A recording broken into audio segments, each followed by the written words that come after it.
말씀을 가지고 그렇게 은혜를 나누는 시간이 되었으면 좋겠습니다. 이런 말로 시작해보죠. 불필요한 생각은 때로는 나쁜 생각보다 해롭습니다. 이해되십니까? 불필요한 생각은 때때로 나쁜 생각보다 더 큰 해를 주기도 합니다. 이건 폭우랑 가뭄에 비교되는 경우들이 있는데, 이슬아, 들어. 예. 자, 이걸 읽어드리는 게 아니에요. 그렇죠? 정말 반가워요. 오랜만이에요.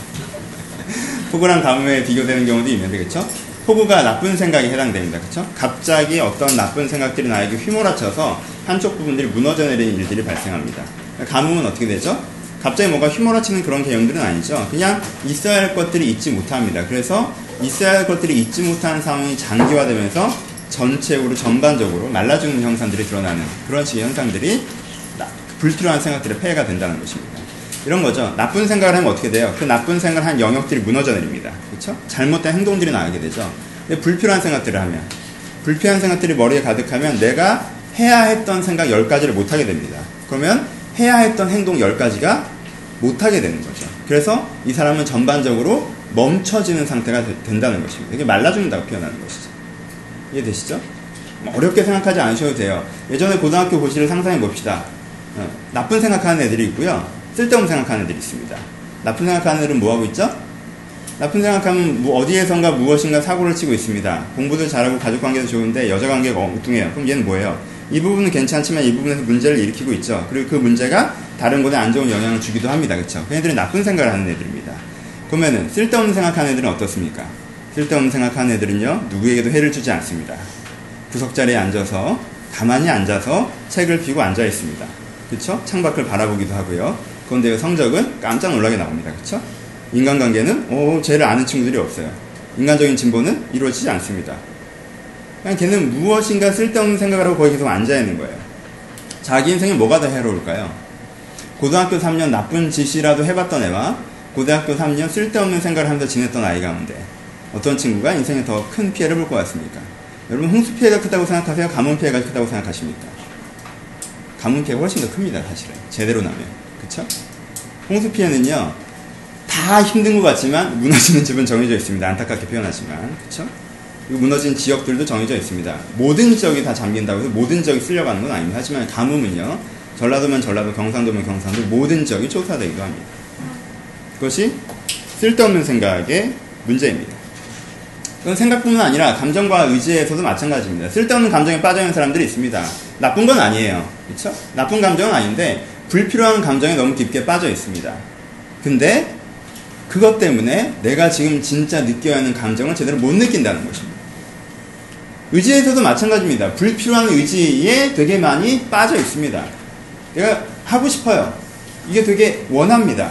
근데 이 원함 하나에 너무 집중해 있느라 내가 진짜 원해야 되는 것들을 잊어버리고 그것들을 행하지 않는 경우도 발생한다는 것입니다.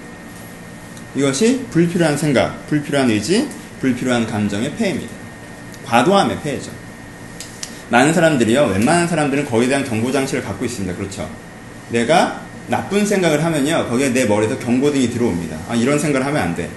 이런 독한 생각을 하다니, 이런 나쁜 생각을 하다니, 이런 공격적인 생각을 하다니, 이런 부정적인 생각을 하다니, 경고등이 들어오죠. 하지만요, 웬만큼 성숙한 사람도요, 쓸데없는 생각에서 경고등을 끄기가 굉장히 힘듭니다. 그렇죠? 이 생각이 나쁜 생각은 아니기 때문에 그래요. 해야 하는 생각이기도 하기 때문에 그렇습니다. 근데 이게 수위를 넘어가면 경고등이 들어와야 되는 것인데, 수위를 넘어간다고 해서 그걸 경고등을 클 만한 예민함을 갖기가 어렵다는 것입니다. 나쁜 생각을 경계하는 것보다 그래서 쓸데없는 생각을 경계하는 것이 훨씬 더 어렵습니다. 하지만 여러분들이 여기에 대한 경고등을 갖고 있지 않다면 문제는 한순간에 나타나지 않고 장기적으로 나타납니다. 그렇죠? 그 아까 얘기했던 얌전한 그 고등학교 친구는요, 어떤 선생이 봐도 그 아이가 문제 있다고 얘기하지 못합니다. 근데요, 그 애의 3년을 보면 굉장히 큰 문제가 발생하는 것입니다.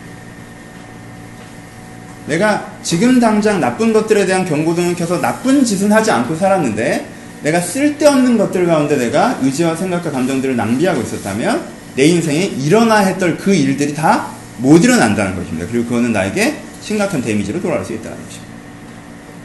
그래서 4년을 돌아보고 5년을 돌아보면 내가 특별히 뭔가 잘못한 건 아닌데 내 영성이 성장해 있지 않고 내 인격이 성장해 있지 않고 내 삶이 변화되어 있지 않는 그런 비어있는 것들을 경험하게 되는 경우가 우리 가운데 존재한다는 것입니다. 그것이 무엇에 의한 폐해입니까? 불필요한 집중에 의한 폐해입니다. 여러분은 거기에 대한 경고등을 켤 줄 알아야 됩니다. 이건 이 정도 하면 충분히 되었다라고 얘기할 줄 알아야 된다는 것입니다. 그게 우리가 근데 필요합니다. 요한일서, 요한이 지금 경고를 하고 있는 거죠. 그렇죠? 요한이 워낙 따뜻하게 얘기하고 있어서 경고라고 잘 안 느껴지지만 요한이 지금 경고하고 있습니다. 이들의 어떤 문제에서 얘기하고 있죠. 우리는 이 부분에서 이미 설명했습니다. 그렇죠? 요한일서의 이 얘기를 듣는 사람들, 그 교회들의 문제는 어떤 문제라고 했습니까? 그 당시에 지성적인 헬라인들, 그 당시에 철학적인 헬라인들에 대한 문제라고 얘기를 했습니다. 교회 안에 지성주의와 철학주의가 들어왔다고 했습니다. 그럼 지성주의와 철학주의가 왜 들어왔습니까? 이유는 간단합니다. 어떤 사람이 예수를 믿었습니다. 진짜 믿은 거예요. 진심으로 믿은 거예요. 그쵸? 이 사람이 예수를 진심으로 진짜 믿었는데, 이 사람이 믿는 예수를 믿고 진심으로 믿긴 했는데, 이 사람한테 뭐가 있어요? 이 사람은 매사를 철학적으로, 사변적으로 정리해 놓는 습관이 있습니다. 그리고 진리는 철학적으로, 사변적으로 정리가 돼 있어야 된다는 것들에 대한 자기견해를 갖고 있어요. 그쵸? 그렇잖아요. 그리스 철학이라는 게 얼마나 발전했습니까? 헬라 문명이 얼마나 발전했습니까? 로마가 세계를 지배했지만 그 로마는 헬라가 지배했습니다. 그렇죠? 모든 사고방식은 그리스로부터 나갔습니다. 그러니까 그 사고방식의 자신감이라는 건 엄청난 것입니다. 그래서 이 신앙이 진짜 맞아요 라는 게 믿겨졌어요. 진짜 신앙이 맞네라고 된 이 이후에 이 사람은 무슨 관심을 갖게 돼요? 이 신앙을 가치관으로, 이 신앙을 개념으로, 철학으로 잘 정리해 놓고 싶은 큰 욕구를 갖게 됩니다. 그 욕구가 잘못된 게 아니에요. 신앙의 철학적인 측면이 없는 것이 아닙니다. 신앙의 개념적인 측면이나 가치관적인 측면이 없는 것이 아니에요. 근데 문제는 뭐냐면 이 사람은 거기에 과도한 관심을 갖게 되면서 마치 그것을 하는 게 신앙의 진보이고 그것이 되었다면 신앙이 잘 되었다고 생각하는 경우에 빠지게 된다는 것입니다. 그것이 요한이 얘기했던 시대의 교회들의 실수입니다. 로고스라는 개념을 자꾸 사용하면서, 그래서 요한도 계속 요한복음이나 요한일서나 로고스라는 개념을 사용합니다. 번역에는 나와 있지 않지만 요한일서에도 하나님이 로고스가 말씀, 로고스가 인격, 이 얘기를 계속 사용하죠. 왜 그래요? 그 당시의 사람들은 진리가 무엇이냐, 로고스가 무엇이냐를 찾는 작업이고, 이 기독교는 그 로고스를 가르쳐주는 것이라고 해서 예수님을 지나치게 개념화시켜버립니다. 그리고 그것으로 되게 잘 됐다고 생각하는 경우에 봉착하게 되는 거죠. 문제는 뭐냐? 처음 예수는 어떻게 믿었어요? 논리를 설명들어서 믿었습니까? 아니에요. 처음 이 사람들이 다 예수를 믿었던 이유는 요한이 설명하기는 다 네가 예수를 믿어서 하나님을 인격적으로 만나서 예수를 믿는 거예요. 출발은 그렇게 했어요. 근데 출발은 그렇게 했는데 그 출발한 다음에 내 관심이 지성적인 정리에 가 있습니다. 그러니까 그 지성적인 정리 과정에 되게 몰입되어져 있는 거예요. 그리고 그것을 해내는 것들에 되게 집중되어져 있습니다. 그것이 신앙생활이라고 합니다. 그리고 그것이 잘 되니까 내 신앙이 되게 잘 됐다라고 생각하는 경우가 발생한다는 거예요. 확 동감은 안 되시죠? 왜냐하면 요즘 시대는 지성주의 시대는 아니기 때문에 그래요. 그럼 현대인들은 어디에 대한 몰입이 강할까요? 현대인들은 글쎄요, 여러 가지 경우에 따라, 다원주의적인 시대니까 경우에 따라 다르긴 하지만요, 환경에 대한 몰입이 강한 편입니다. 예수를 믿었어요. 인격적으로 예수를 만나서 예수를 믿었습니다. 그럼 믿은 다음에 어떤 예수에게 관심이 있냐면, 어떤 하나님께 관심이 있냐면, 어떤 폴더에 관심이 있냐면, 신앙을 가진 게 내 환경에는 어떤 변수를 작용하느냐. 다른 편으로는 하나님은 내 환경에 어떤 영향을 주시느냐에 가장 큰 관심을 갖게 됩니다.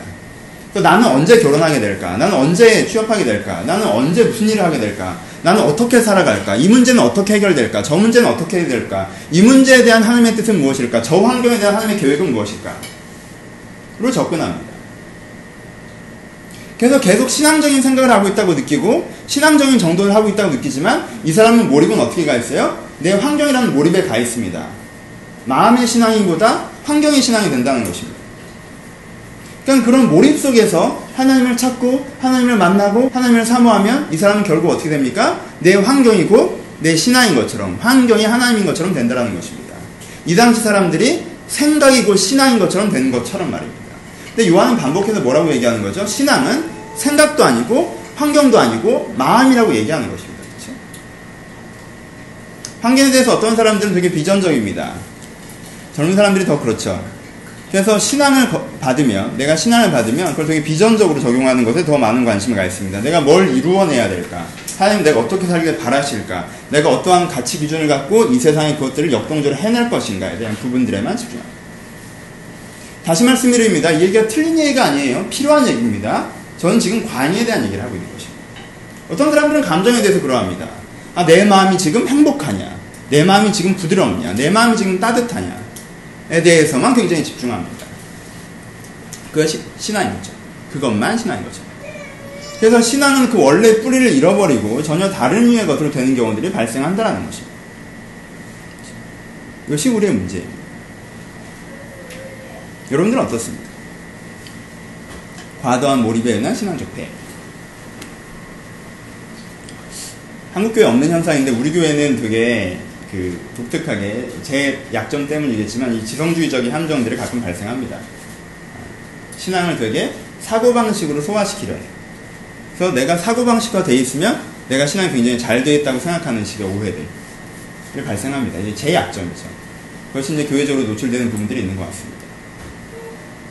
근데 뭐 굉장히 독특한 현상입니다. 한국 교회 잘 없는 현상이죠. 요즘 시대에도 잘 없는 현상이고 그걸 자랑스러워하는 게 제 약점이죠. 그렇죠? 그냥 굉장히 안 좋은 것입니다. 신앙이 사고방식화되면 인격적인 하나님은 사라집니다. 그렇죠? 여러분은 또 어떤 문제들이 있습니까? 한국 사회는 코너에 좀 몰리게 합니다. 사람들이. 그렇죠? 한국 사회는 코너를 좀 몰리게 해요. 고등학교 졸업하면 대학 당연히 좀 가는 거고, 대학 졸업하면 취업 좀 당연히 되는 거고, 사람이 나이를 먹으면 결혼은 좀 당연히 하는 거고, 애를 낳았으면 당연히 좀 키울 수 있게 좀 일상을 좀 당연해야 되는데 한국 사회는 일상이 당연하지 못합니다. 그래서 코너에 좀 몰립니다. 매번 우리를 약간 코너에 몰아넣습니다. 극단적인 위기감 같은 걸 경험하게 만듭니다. 처음에 대입을 볼 때, 취업을 할 때, 결혼을 준비할 때, 결혼한 이후에 아이를 키울 때에도 그런 어떤 코너에 몰리는 듯한 어떤 긴박함을 경험하게 됩니다. 그래서 한국 사회는 유난히, 그래서 그런지 모르겠지만 유난히 환경에 대한 몰입, 우리는 신앙이 많은 편이기도 합니다. 그래서 우리가 원래 그 신앙, 내가 처음 시작할 때 가졌던 그 신앙, 지난주와 그 전주에 설명했던 내가 하나님이 예수 그리스도, 하나님이 맞고 근데 내가 틀리고 내 멋대로 해서 그것 때문에 나에게 상처받으시는 그 슬픔을 갖고 있으나 여전히 나를 사랑을 바라시는 어떠한 인격, 어떠한 마음으로 나에게 다가오신다는, 그래서 내가 그 마음을 받아들임을 알면 내 마음이 바뀌는 그런 신앙이, 그런 어린아이의 마음, 그런 자녀의 마음, 신앙이 출발이 되는 그 신앙이 우리 안에 되게 희석되어져 버리는 경우들이 발생한다는 것입니다. 요한은 이 부분들에 대해서 굉장히 강력하게 얘기합니다. 그렇죠? 요한의 어투가 굉장히 독특한데요. 여러분 요한의 얘기를 들어보면 깜짝깜짝 놀라는 부분이 있어요. 요한은 되게 부드럽게 얘기합니다. 너희들은 어떻다 저떻다 이렇게 되게 부드럽게 얘기하기 때문에 우리가 요한이 이 부분을 얼마나 강력한 얘기하는지 참 마음에 안 와닿을 수 있는데요. 요한이 여기서 굉장히 무서운 단어를 꺼내들기 시작합니다. 이런 신앙의 희석에 빠져있는 사람들에게, 그쵸? 무슨 세속으로 돌아간 것도 아니고 교회를 배반한 것도 아니고 내가 신앙을 그만두겠다고 얘기한 것도 아니고 이상한 교리들을 끌어오는 것도 아닌데 이런 그냥 희석의 문제에 있는 사람에게 요한이 무슨 단어를 갖고 오기 시작해요? 적그리스도라는 단어를 갖고 옵니다. 지금 깜짝 놀란 단어입니다. 사실 되게 무지막지한 단어 아닙니까? 이 사람들이 예수를 부인했나요? 아니죠. 이 사람이 자기 교리를 부정했습니까? 그렇지 않습니다. 특별하고 치명적인 어떤 범죄를 저질렀나요? 그렇지 않아요. 이 사람들은 지성주의의 뭐예요? 그런 희석 과정 속에 있었던 사람들이에요. 그러니까 나름대로 하나님에 대해서, 로고스에서, 신앙에 대해서, 가치에 대해서 계속 얘기하고 있는 사람들입니다. 근데 요한이 거기서 갑자기 되게 그냥 해맑게 웃으면서 하나를 꺼내는데 적그리스도라는 단어를 꺼내는 거예요. 적그리스도라는 단어는 얼마나 무서운 단어입니까? 그리스도의 대적자, 넌 하나님의 반대편에 서 있다라는 뜻입니다. 그렇죠? 그리고 신약성경은 적그리스도라는 개념에 대해서 여러 번 사용하고 있는데 적그리스도는 뭐예요? 말세에 나타나는 사단의 세력을 지휘하는 그리스도의 반대편에 선 어떠한 악한 세력의 주도자를 표현하는 것이 적그리스도에 대한 개념입니다. 그건 굉장히 무시무시한 개념이죠. 요한은 되게 따뜻한 미소를 머금으면서 너 그렇게 하는 건 적그리스도 같은 거야 라고 얘기하고 있습니다. 요한은 이 문제가 얼마나 심각한 문제인지 이 단어 하나로 우리 가운데 다가옵니다. 요한이 왜 이게 그렇게 심각한 문제라고 얘기하죠? 좀 다른 얘기인지도 모르겠지만 우리는 이것을 되게 교리적으로 받아들이는 부분들이 많이 있습니다. 예수를 그리스도로 인정하지 않으면 이단이다. 이게 복음주의적 교회들의 가장 공통적인 기준 아닙니까? 그리고 맞는 기준입니다. 그러니까 어떤 우리가 얘기하는 통일교라든가 본인이 예수님이시라고 하면 봉천동이 아니라 하나님의 교회라든가 예수님 어머니가 봉천동에 사신다고 하면 이런 교회들을 보고 우리는 이단, 적그리스도라고 표현들을 합니다. 그렇죠? 교조적으로 교리적으로 얘기하는 부분들이 있습니다. 근데 지금 요한의 흐름에서는요, 요한은 그보다 훨씬 더 좁게 얘기합니다. 그렇죠? 단지 그런 식의 교리를 주창하지 않는 것이라는 교리적인 포기를 얘기하는 것이 아니라 내면에서 이런 그리스도적인 믿음이 사라져버리는 것 자체에 대해서 얘기하고 있다는 것입니다. 조금 더 텍스트를 보시면 이런 식으로 나오죠. 아들을 믿지 않는 자는 아버지를 믿지 않는 것이다. 아들이 없으면 아버지도 없다라고 얘기하고요. 그리스도를 믿지 않는 그가 적그리스도라고 표현을 합니다. 그리스도를 믿지 않는다는 게 뭡니까? 지난주 설교를 다시 한번 생각해보죠. 아까 방금도 얘기했던 그리스도. 하나님이 나에게 대해서 맞으신 하나님이 나를 사랑하셔서 내가 틀림으로 인한 그를 상처 준 거에 대한 그 아픔을 스스로 지시면서까지 나에게 찾아오고 계시다라는 그 하나님의 인격, 하나님의 사랑에 대한 믿음, 그 믿음을 통한 자기 변화를 포기하면, 이게 사라지면, 이거에 신경 쓰지 않으면, 이게 없어지면 이건 뭐예요? 그리스도의 반대편에 가 있는 것이라고 얘기하는 것입니다. 그러니까 요한은 이 사람들한테 따뜻하게 얘기하고 있지만, 너희가 계속 그렇게 한다면, 계속 지성주의 함정에 머물러서 원래 너희들이 추구했던 것이 무엇인지 잊어버리고 있다면 너희들이 빠진 함정이 너에게 굉장히 치명적일 수 있다는 것들을 얘기하는 거예요. 하나님과 전혀 상관없는 것이 될 수 있다고 얘기합니다. 요한은 이렇게 얘기합니다. 이들도 우리에게서 나갔으나 우리와 다른 것이 되었다고 얘기하는 것입니다. 그래서 이것은 단지 교회 밖에 있는 이단들에 대한 것만 이야기하는 것들이 아니라 그것들을 빗대어서 우리 안에 나오는 이단, 처음은 같은데 끝이 달라지는, 그렇죠? 그것이 이단의 정의인데, 하나님으로 똑같이 출발했으나 내 끝이 달라지고 있는 것들에 대한 스스로에 대한 긴장감을 가져야 된다라고 우리 가운데 이야기하고 있는 것입니다. 참 제가 개인적으로는, 완전 다른 얘기지만 개인적으로는 되게 어려워하는 화법이에요. 저는 바울처럼 이렇게 A는 B고 B는 C니까 A는 C다라고 얘기하는 걸 좋아해요. 요한은 되게 니네 왜? 니네 하나님이 사랑하잖아 니네. 근데 그런 식으로 하는 건 적그리스도인 건 알지? 이런 식이에요. 되게 좀 부담스러워. 근데 요한 정도 되는 사람이 삶으로 보여내고 있고 인격으로 표현하고 있는 사람들이 그런 얘기를 한다는 거. 나한테 웃으면서 얘기하시지만 내 내면의 변질을 똑바로 쳐다보면서 그것이 얼마나 위험한지 얘기하는 거. 그것이 우리 가운데 큰 도전으로 다가와야 하는 부분들이 있습니다. 그렇죠? 이것들을 경계하셔야 됩니다.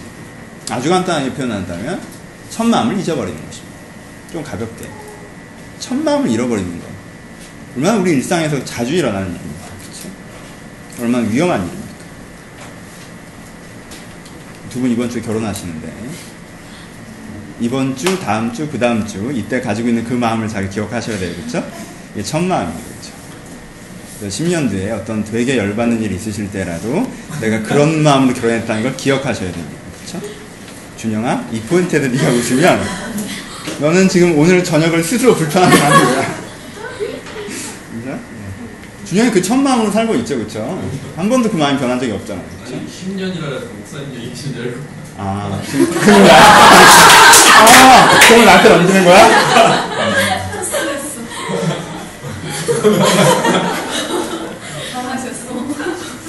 추석이 지났습니다.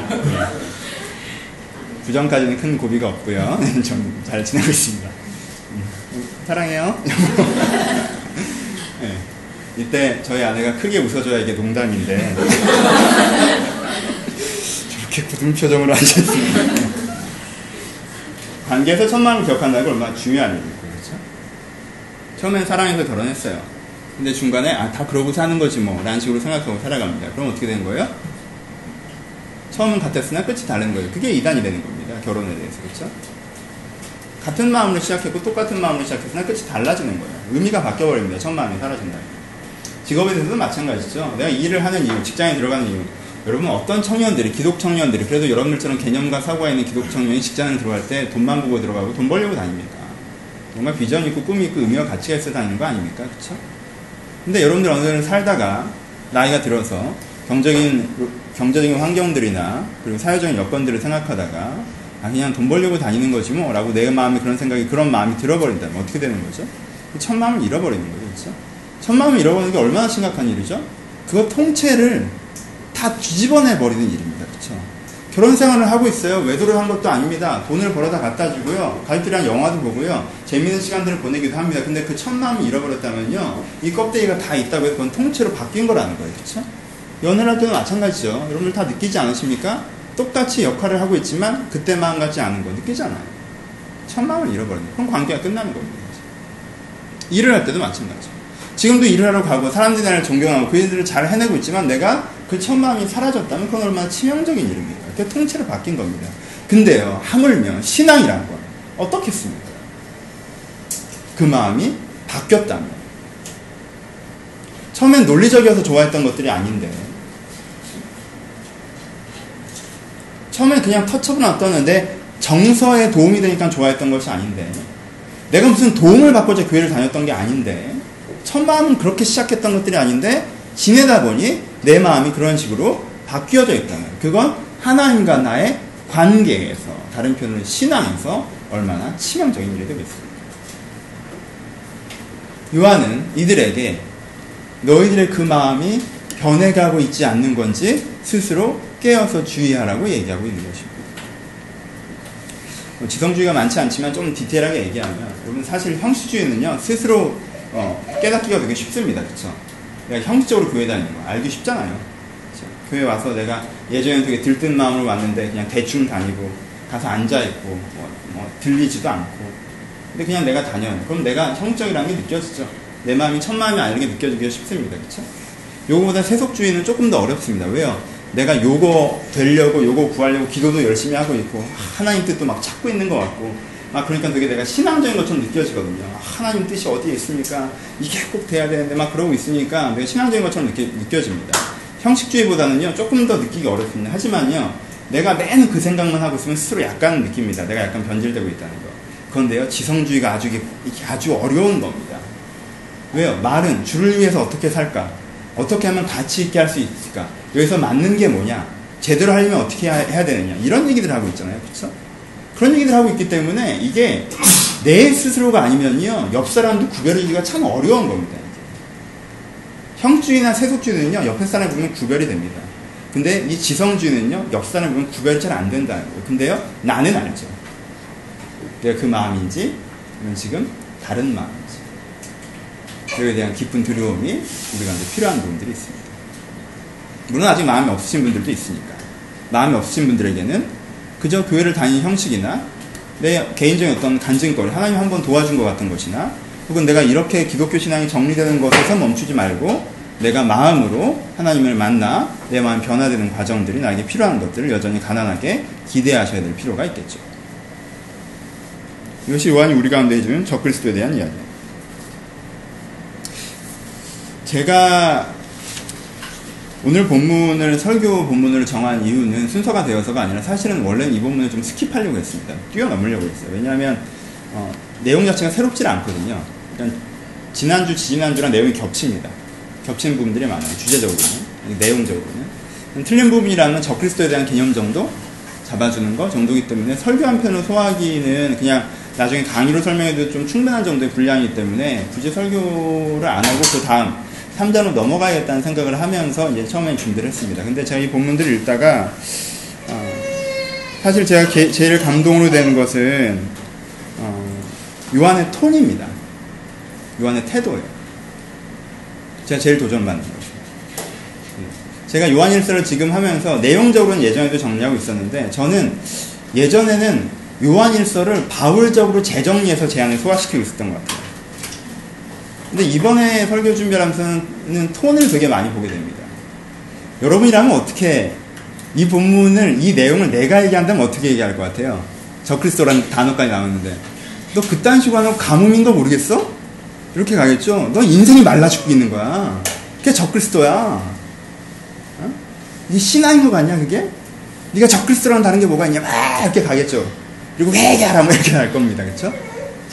좀 러시안, 바울적인 톤에서 약간 그렇게 간단 말이에요. 근데 요한은요, 이렇게 큰 문제를 이렇게 심각하다고 얘기하면서 이렇게 편하게 얘기합니다.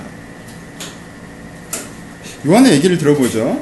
요한은 이렇게 얘기하면서 굉장히 공격적이고 거칠게 경직돼서 얘기하는 기보다는요, 부드럽게 격려하면서 괜찮다라는 식의 태도로 얘기하고 있습니다. 계속 이렇게 얘기합니다. 너희는 이미 모든 걸 알아. 되게 변질된 사람들한테. 너희 안에 기름 부음이 있잖아. 너는 처음부터 이걸 다 들었어. 주께 받은 기름 부음의 상이 너희 가운데 있기 때문에 내가 다시 가르칠 필요도 없어. 라고 얘기합니다. 그냥 그거 기억해. 너희 원래 그런 애잖아. 너 이렇게 하면 되잖아. 너 알고 있지? 내가 사실 이거 다시 너희한테 설명할 필요도 없는 건데. 이렇게 얘기하고 있어요. 실제적으로, 현상적으로 투데이의 그 사람의 껍데기를 보면, 투데이에 지금 그 사람이 느껴지는 감정이나 인격이나 생각을 그냥 딱 엑스레이 찍듯 들여다보면 얘는 좀 더 가다간 적그리스도나 다를 바 없이 갈 수준인데, 요한은 굉장히 괜찮아. 너 다 알잖아. 내가 다시 가르칠 필요도 없어. 기름 부으심, 성령이 이미 네 안에 다 가르치고 있잖아. 라고 되게 편하게 얘기해요. 요한의 태도의 차이가 뭔지 알겠어요? 제가 제일 감동받는 부분은 격려의 영성인데, 이 격려의 영성의 뿌리가 뭔지 아시겠습니까? 요한은 지금 그들이 보여지고 있는 그들의 투데이의 모습, 현상의 모습을 그 사람의 본 모습이라고 생각하지 않고 그들이 원래 가졌던, 그리고 그들이 원래 가질 수 있는 그 모습을 그 사람의 본 모습이라고 생각하고 얘기합니다.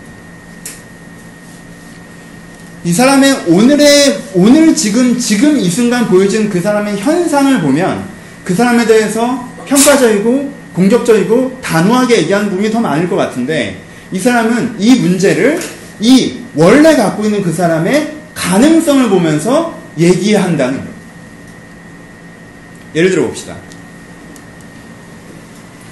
저도 중학교 때 약간 그런 타입이었어요. 이렇게 생각 많은 애. 창밖 바라보고 가만 앉아있는 애. 제가 55명 중에 53등이었는데 저는 큰 사고를 치지 않았습니다. 항상 책을 보거나 생각을 하거나 글을 쓰거나 이랬습니다. 공부는 전혀 안 하고. 문제적이죠, 그렇죠? 근데 그 아이에게 두 종류의 권면이 가능하다는 것입니다. 한 종류의 권면은 뭐예요? 너 이런 식으로 네 인생의 청소년기를 보내면 네 인생이 진짜 너 어떻게 되려고 그래? 가능하죠? 6년 동안 멍 때리고 보내보십시오. 그 인생이 어떻게 되겠습니까? 너 네 인생 진짜 치명적인 일이 되는 거야, 이게. 너 가만히 창밖 바라보고 앉아있으니까 아무 일도 안 벌어지고 있고 나쁜 짓이 아닌 것 같아? 이것 때문에 네 인생이 망쳐질 수 있어. 정신을 차려. 깨어. 직면해. 생각해.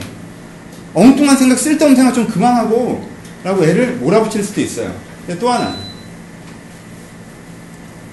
내가 너를 어릴 때부터 봤는데 너는 되게 이런 부분에 재능이 있는 애야. 너 이런 식의 정서인 애고 이런 식의 생각이 있어서 이런 걸 할 수 있는 애야. 내가 초등학교 때 네 그림을 봤는데 넌 진짜 그림에 자질이 있어. 초등학교 때 네가 말을 하는 거 봤는데 넌 생각의 흐름이 잡혀 있더라고. 넌 그런 것들을 되게 잘 해낼 수 있을 것 같아. 넌 그런 애야. 그걸 이미 네 안에 다 갖고 있어. 그리고 네가 그걸 알아. 그리고 네가 이미 그것들을 표현한 적도 있고. 근데 요즘에 그걸 너무 오래 쉬고 있는 것 같진 않니? 너무 오래 쉬면 너한테 문제 될 수 있는 건 알지? 그러니까 그만 쉬고 다시 한번 시작해봐. 이게 톤의 차이. 요한의 톤이고 격려의 영성. 요한은 그들에게 너희들은 되게 지금 함정에 빠졌다. 너희들은 지금 감옥에 갇혀있다. 너희들은 지금 오랏줄에 묶여있다. 이런 식으로 얘기하지 않는다는 거예요. 톤이. 우리는 자주 그렇게 생각합니다. 여러분들 어떤지 모르겠지만 많은 사람들이 범죄하면요, 자기 자신의 잘못에 대해서 큰 죄책감과 분노와 불안감과 이런 거 되게 빠져듭니다. 아, 내가 어떻게 이럴 수 있었지? 아, 나 이렇게 돼버렸어. 아, 내가 이런 실수를 했네? 결국 이렇게 되는 거였군.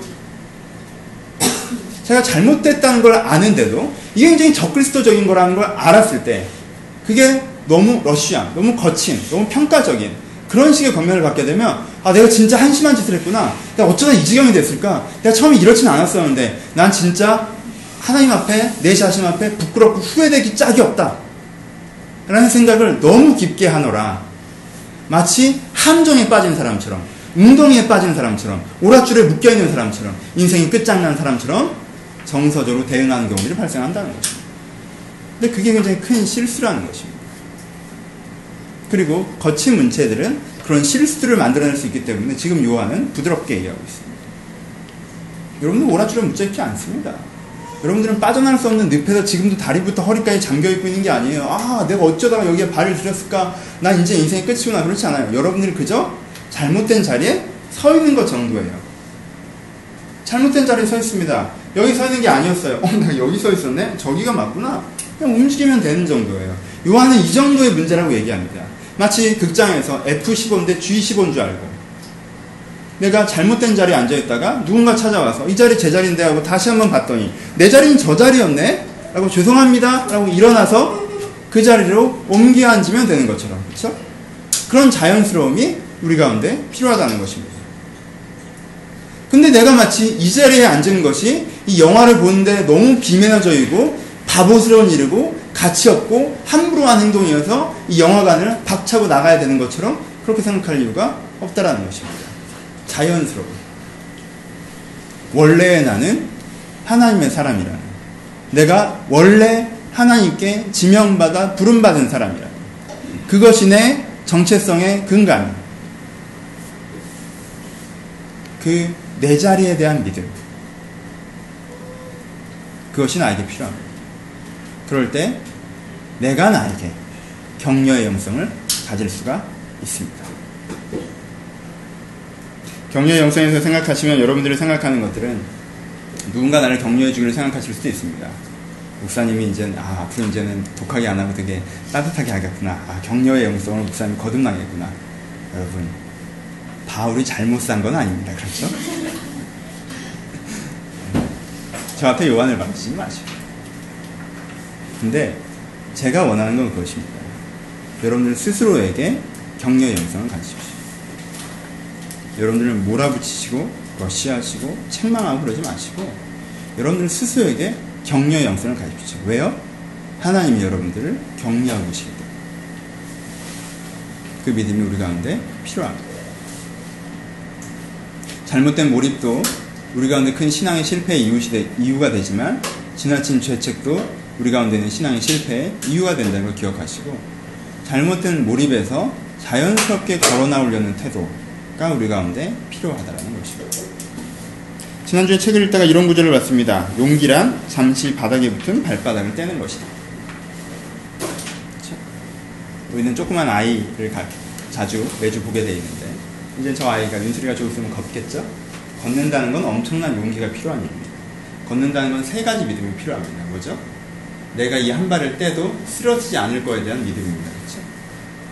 그리고 내가 이 발을 앞으로 대디면 이 발이 다시 바닥에 닿을 거라는 것에 대한 믿음입니다. 그렇죠? 그리고 이렇게 발이 바닥에 닿으면 내가 앞으로 나아갈 수 있을 것이라는 것에 대한 믿음입니다. 이 세 가지 믿음이 용기를 내게 합니다. 어제 윤수리네 집에 가서 성경 공부를 했었는데 식탁에 예수님 그림이 그려져 있습니다. 윤수리는 아직 평면과 입체를 구별하지 못합니다. 예수님 그림을 만지고 싶습니다. 그러니까 예수님을 만지고 싶은 거죠. 근데 그게 안 만져집니다. 다른 장난감들처럼 나와야 되는데 안 나오는 거죠. 그렇죠? 아이가 만든다고 그림이 튀어나오지는 않지 않습니까? 만집니다. 안 만져집니다. 화를 냅니다. 나중에 짜증이 나죠. 왜? 이게 왜 안 되냐는, 왜 안 나오냐는 거죠. 평면과 입체를 아직 구별하지 못합니다. 우리도 자주 그런 윤수리가 걸을 때가 된다면요, 지금 제가 얘기한 세 가지의 믿음을 갖고 결행하는 큰 용기가 필요한 것입니다. 그게 아이의 첫걸음입니다. 그래서 우리가 그 첫걸음을 축하하고 축복하고 애가 걸었다라고 좋아하는 것입니다. 이제부터는 왜요? 지발로 앞으로 갈 것이기 때문에 그렇습니다. 용기는 바닥에서 발을 띄는 것입니다. 여러분 어디에 서 계십니까? 지성주의 자리에 서 계십니까? 아니면 내 관심사의 몰입에 서 계십니까? 아니면 감정적인 자리에 서 계십니까? 내가 서 있는 자리가 거기에 있으십니까? 그게 잘못된 자리라는 걸 아셨습니까? 얼마나 아름다운 일입니까? 내가 서 있는 자리를 알고 그 자리가 잘못된 걸 아는 것은, 그렇죠? 거기가 늪인 것처럼 난 이 모양이다, 난 이런 사람이구나, 난 왜 이랬을까? 그러실 필요 없습니다. 거기서 발을 떼십시오. 발을 떼는 용기가 필요합니다. 내가 이 죄책감의 자리에서, 이 지성의 자리에서, 이 분노의 자리에서, 이 감성의 자리에서, 이 우울의 자리에서, 이 이기의 자리에서, 이 죄의 자리에서 내가 그저 발을 떼겠다는 용기가 필요한 것입니다. 내가 발을 떼도, 내가 계속 이러지 않아도 내가 쓰러지지 않을 거라는, 내가 지금 이 환경이 개선되지 않으면, 이게 정리가 안 되면, 저게 저렇게 안 되면 안 될 것 같은 그 불안감을 떨치시고 믿으십시오. 한 발을 떼도 우리는 쓰러지지 않습니다. 그리고 그 발은 다시 여러분들이 서 있어야 될 그 자리에 닿을 것입니다. 하나님의 만남의 자리, 만남을 통한 자기 변화의 자리에 내 발이 다시 닿을 것이라는 것입니다. 그리고 그것으로 여러분들은 영적으로 인생에서 한 걸음 앞으로 나아갈 것이라는 것입니다. 그 용기가 우리 가운데 필요합니다. 요한은 이들 가운데 용기를 주고 싶었습니다. 그 이들을 격려합니다. 여러분들의 잘못이 무엇이든지 그것을 깨달으셨을 때 여러분들에게 필요한 것은 평가가 아니라 용기입니다. 우리는 살아있습니다. 살아있는 어떤 것도 최종 평가를 받지 않습니다. 우리가 죽었을 때야 인생 전체를 재평가받는 것입니다. 아직 살아있다면 내 인생은 끝난 것이 아닙니다. 내 인생을 재평가해서는 안 됩니다. 오늘의 기회가 여전히 나에겐 남아있습니다. 내가 알았다면 발을 떼고 걸으면 되는 것입니다. 여러분들이 갖고 있는 실패에서 자연스럽게 걸어나오고자 하는 그 결단이 우리 가운데 필요하다는 것입니다. 요한은 그들의 걸어나옴이 어려운 것이 아니라고 얘기합니다. 어디로부터 어디로 걸어나오는 것입니까? 지금 이 텍스트에서는 지성주의에서 마음의 신앙으로 다시 한번 걸어나오라고 얘기하고 있습니다. 이쪽은 여러분들이 갖고 있는 어떤 것들을 보십시오. 그것이 지성주의건 세속주의건 환경의 몰입이건 무엇도 좋습니다. 여러분 그게 여러분들이 원래 알았던 그리고 여러분들이 원래 말하던 그리고 성경에서 원래 추구하는 그 마음의 신앙이 아니라면 다른 것들에 과잉되어 있었다면 걸어나오십시오. 걸어나오시면 됩니다.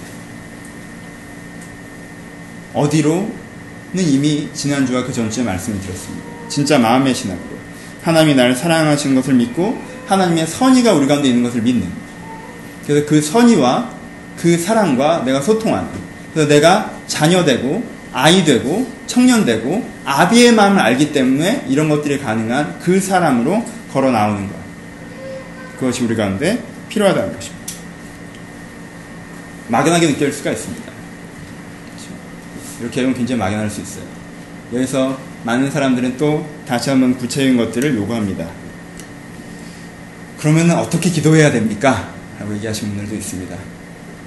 그러면 어떠한 삶의 스케줄에 변화가 있으면 되나요? 라고 얘기하는 분들도 있습니다. 그럼 내 생각을 어떤 식으로 고쳐먹으라는 거죠? 라고 얘기하시는 분들도 있습니다.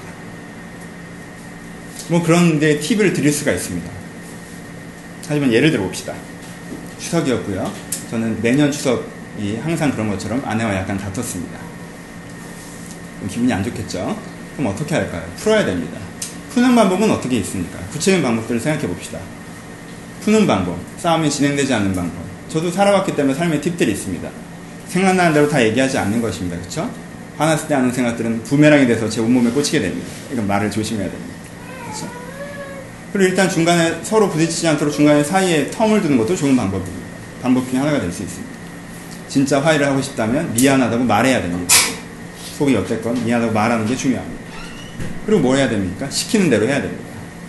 일단 시키는 대로 뭔가 해주는 것이 관계를 개선하는 방법이 될 수가 있습니다. 구체적이죠? 좋은 팁이죠. 근데 그렇게 화해가 되나요? 내 안에 그래도 내가 잘했어! 라는 마음이 있다면, 내 안에 제가 나한테 저러면 안 되는 거 아니야? 라는 마음이 있다면 화해가 되나요? 안 되죠. 근데 마음이 풀렸습니다. 아, 제가 잘한 거구나? 내가 잘못했네? 아, 나 되게 좋은데 왜 내가 좋아하는 쟤 또 기분 나쁘게 했지? 아, 되게 미안하다 라는 마음이 들었습니다. 그럼 그 다음에 구체적인 팁이 필요한가요? 그거는 원하는 대로입니다. 무뚝뚝한 사람이라 조용히 방 청소를 하기 시작합니다. 그럼 아내가 알아먹습니다. 왜 저러는지. 이제 미안해 주셨구만. 알아먹습니다. 말 많은 사람이면 막 설명하겠죠. 그렇죠? 저는 행동하기보다는 말로 때우는 편이기 때문에 아 미안해 막 이렇게 합니다. 저는 청소 같은 거 하기보다는 그런 방법을 더 선호합니다. 그리고 뭘 시키면 들어듣죠. 저는 그 방법을 씁니다. 하지만 그래도 통합니다. 왜요? 마음이 전달되기 때문에 그렇습니다. 포장지는 중요한 게 아닙니다. 여러분, 전 지금 마음에 대한 얘기를 하고 있습니다. 하나님과 어떻게 하면 관계가 갱신되냐고요? 어떤 기도문을 들으면 되냐고요? 어떻게 생각을 고쳐먹으면 되냐고요? 어떻게 생활 스케줄을 조정하면 되냐고요? 여러분, 그렇게 되는 거 아니라는 거 아시지 않겠습니까? 수학 공부하듯 영어 공부하지 마시고 영어 공부하듯 수학 공부하지 마십시오. 그렇게 되는 게 아닙니다. 방법이 다릅니다. 생각을 바꾸는 일과 마음을 바꾸는 일은 다른 방법이지 않겠습니까? 여러분들에게 필요한 건 마음을 바꾸는 일입니다. 그러니까 너무 구체적인 걸 기대하지 마시고 방법이 아니라 마음이라는 걸 기억하시고 그걸 해보려고 하십시오. 여러분, 현대인들은 대부분 마음을 바꾸는 일들에 대해서 아마추어입니다. 왜요? 현대인은 마음을 숭상하기 때문에 그렇습니다. 현대인은 마음을 바꾸거나 재평가하지 않습니다. 마음이 든 대로 움직이는 쪽에 집중하는 편입니다. 이런 마음이 들었으면 난 내 지금 든 마음대로 해야 된다고 생각하지 그 마음을 재평가하거나 갱신하거나 조정해야 된다고 생각하지 않습니다. 그래서 현대인들은 생각이나 감정을 바꾸는 데는 어느 정도 노하우가 있지만 마음을 바꾸는 건 참 아마추어 중에 아마추어입니다. 200년 전 사람들보다 더 못합니다.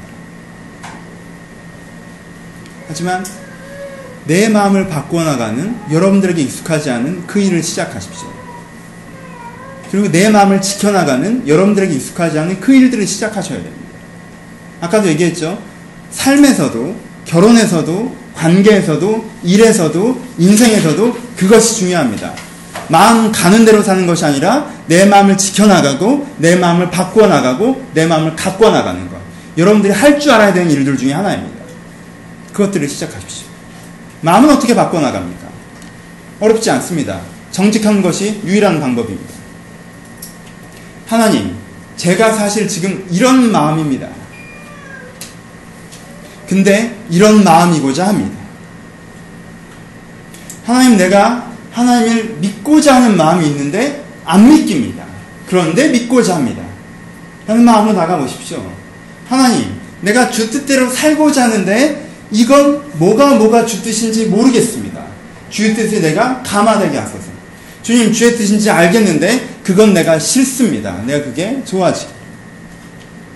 꺾는 기도, 정직한 기도, 그저 마음으로 하나님의 마음과 부딪히는 기도들로 여러분들의 마음이 바뀌어져 나가는 것입니다. 제일 어려운, 하지만 제일 쉬운 것입니다. 그래서 어린아이에게는 쉽고 현자들에게는 어렵다고 하셨습니다. 여러분들은 현자입니까? 어린아이입니까? 현자들은 이렇게 얘기해도 공식을 세우려고 하고 이렇게 얘기해도 개념을 만들려고 하기 때문에 어렵습니다. 하지만 어린아이들은 자기 마음을 그저 들여다보고 그 마음을 하나님이 있다는 믿음 하에 정직하게 얘기할 때 그 마음의 변화들을 경험하기에 그들에게는 쉽다라는 것입니다.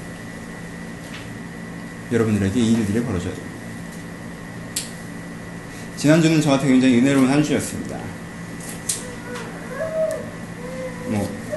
원래 이런 교재를 만들 계획은 한 달 전부터 있었는데 제가 게을러서 계속 못하다가 이번 주에 신나서 했습니다. 원래는 추석도 끼고 해서 이번 주에 못할 거라는 생각이 들었었는데 굉장히 즐겁게 재미있게 새벽까지 일하는 날도 있었지만 굉장히 즐겁게 했습니다. 시작은 이랬습니다. 아내랑 싸우면 목사로서 굉장히 쪽팔립니다. 제 방에 혼자 누워서 부끄러웠습니다. 하나님 앞에, 제 자신 앞에. 계속 기도했습니다. 보통은 저는 양반다리를 하고 기도합니다. 누워서 기도하거나 의자에 앉아서 기도합니다. 저는 그런 것들을 좋아합니다. 근데 저는요, 진짜 죄송하면 무릎을 꿇습니다. 그리고요, 납작 엎드립니다. 진짜 하나님이 앞에 계시다는 믿음을 가지고 전 제 무릎을 완전히 꿇고 허리들을 완전히 꿇이고 머리를 땅에 쳐박고 이렇게 얘기합니다. 죄송합니다.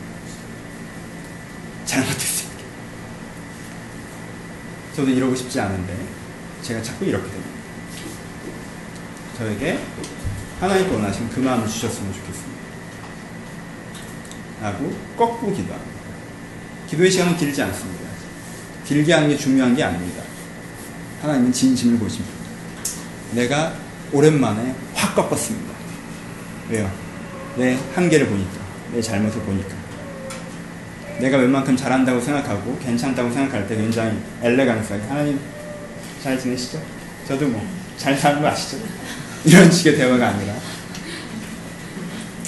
그건 주 뜻대로 저도 어느 정도 교집합이 있으니까 하는데 요건 아직 좀 제가 천천히 고쳐나갈 거니까 좀 기다리시고요. 이런 게 아니라 확 꺾었더니 아침이 달라졌어요. 저녁이 달라졌어요. 또 다음날 아침이 달라졌어요. 그리고 나서 굉장히 죄송했습니다. 아, 나 요즘에 교만했구나. 하나님이 부어주신 마음 없이도 웬만하다고 생각했구나. 그래서 내가 요즘에 약간 피곤하게 되고. 그 즐거움이 이번 주의 저를 굉장히 행복하게 했습니다. 그래서 이번 주 설교가 이렇게 비논리적으로 빠진 것입니다. 마음 쪽으로 확 갔죠. 아, 마음이다! 완전 꽂힌 거죠. 마음이 바뀌어야지. 머리 바꿔봐야. 말씀을 마치겠습니다. 어떤 마음이십니까? 신앙생활을 몇 년 해오신 분들에게 묻습니다. 여러분 신앙생활 어떻게 시작하셨습니까? 여러분들 시작점에 아시죠? 어떤 마음이셨습니까? 하나님께 어떤 마음이셨습니까? 신앙을 진짜 가지신 분들은 그걸 기억나실 거예요. 내가 하나님을 믿었을 때 하나님의 마음이 어떻다고 내게 믿겨지고 인식되고 그리고 그 앞에서 내 마음이 변해가는 걸 보셨을 거예요. 내가 아무리 생각을 고쳐먹으려고 해도 안 됐던 그 마음이 하나님의 마음이 내 안에 오셨을 때 변하는 것들에 대한 기억이 있으실 것입니다. 근데 그것들을 함부로 여기셨습니까? 잊어버리셨습니까? 여러분 그 마음을 기억하십시오. 그 마음을 회복하십시오. 그 마음을 찾으려고 하십시오. 첫 마음을 가져야 되는 것입니다. 그것이 우리 가운데 중요합니다. 여러분 사람이 가장 비인격적으로 대하는 대상이 누군지 아십니까? 하나님입니다. 사람들은 하나님을 참 비인격적으로 대합니다. 어제 너무 좋다고 하고 오늘 신경도 쓰지 않습니다. 이때 이렇게 하겠다고 하고 그 다음에 지키지도 않습니다. 그리고도 죄송하다는 말도 하지 않죠. 사람처럼 하나님께 비인격적으로 대하는 존재가 또 어디 있겠습니까? 아니 사람이 다른 사람에게 그런다면 그 관계가 다 깨지고 아작날 것입니다. 부모에게도 그렇게 하면 큰일 납니다. 자녀에게도 그렇게 하면 큰일 나고 여러분들 아무리 사랑해주는 사람에게라도 그런 식으로 인격적으로 대한다면 그 관계가 남아나지는 않을 것입니다. 근데 우리는 유난히 하나님께는 그렇게 대합니다. 왜 그런지 아십니까? 하나님이 편해서 그렇고요. 그것보다 심하게는 하나님이 인격적으로 잘 인식하지 못해서 그렇습니다. 마음이라고 생각하지 않아서 그렇습니다. 하나님 마음 상하십니다. 근데 그 마음으로 회복하십시오. 여러분들이 그 마음으로 시작했으나 여러분들이 하나님을 인격적으로 함부로 대하고 인격적인 일관성을 갖지 못하고 그래서 하나님과의 갈등 가운데 상처 가운데 마음과 마음이 아니라 무슨 가치의 동의자처럼 되셨다면 여러분 그 마음 회복하시는 것들이 필요합니다. 아직 이것이 뭔지 모르시는 분들 계십니까? 여러분 이겁니다. 여기까지 가셔야 됩니다. 이게 신앙입니다. 기독교는 가치관이 아닙니다. 기독교는 문화가 아닙니다. 기독교는 마음의 변화입니다. 내가 막연하게 그랬던 적이 있는 것 같기도 하고 그런 것 같기도 한데 지성이나 감성이나 다른 어떤 것들에 너무 물타기가 돼 있어서 내가 너무 희석되어 있어서 마음의 신앙인 것이 나에게 너무 흐릿하시다면 여러분 이것에 집중하십시오. 여러분들의 마음을 변화시키시는 그 하나님을 여러분들이 경험하셨으면 좋겠습니다. 진짜 말씀을 마치겠습니다.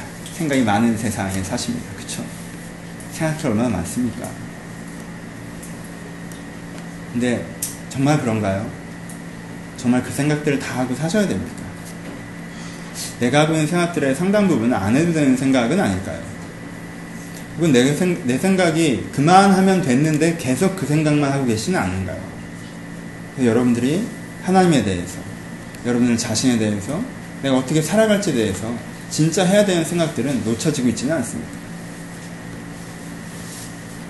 너무 많은 감정, 너무 많은 의지, 너무 많은 신앙적인 개인적 관심에 빠져 있지는 않으십니까?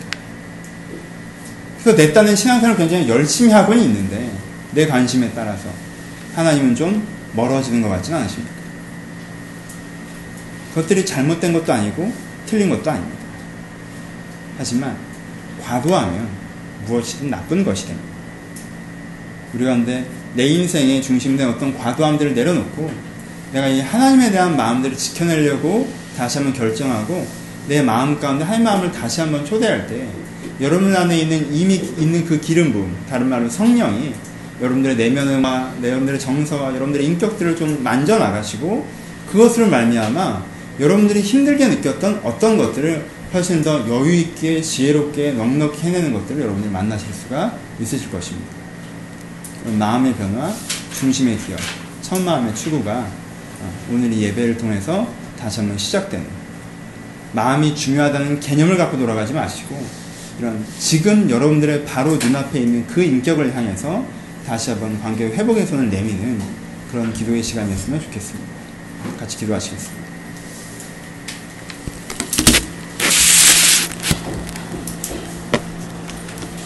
어떠십니까? 하나님에 대해서 어떤 마음이십니까? 요즘 나는 어떤 마음이십니까? 여러분들은 신앙의 실패기, 신앙의 침체기에 접어들어 계십니까? 아니면 신앙의 전성기에 살고 계십니까? 전성기에 살고 계시다면 축하드립니다. 거기서 더 나아가실 수 있습니다. 침체기에 계시다면 격려드립니다. 여러분들은 늪에 빠진 것이 아니라 그저 잘못된 자리에 서 있는 것입니다. 하나님, 내가 여기서부터 하나님을 향한 마음으로 걸어가겠습니다. 나에게 주의 마음을 좀 주시옵소서, 나는 변화되게 하여 주시옵소서. 여러분 들으신 말씀 생각하시면서 우리 자유롭게 15분 정도 묵상하며 고백하며 기도하도록 하겠습니다. 기도하겠습니다.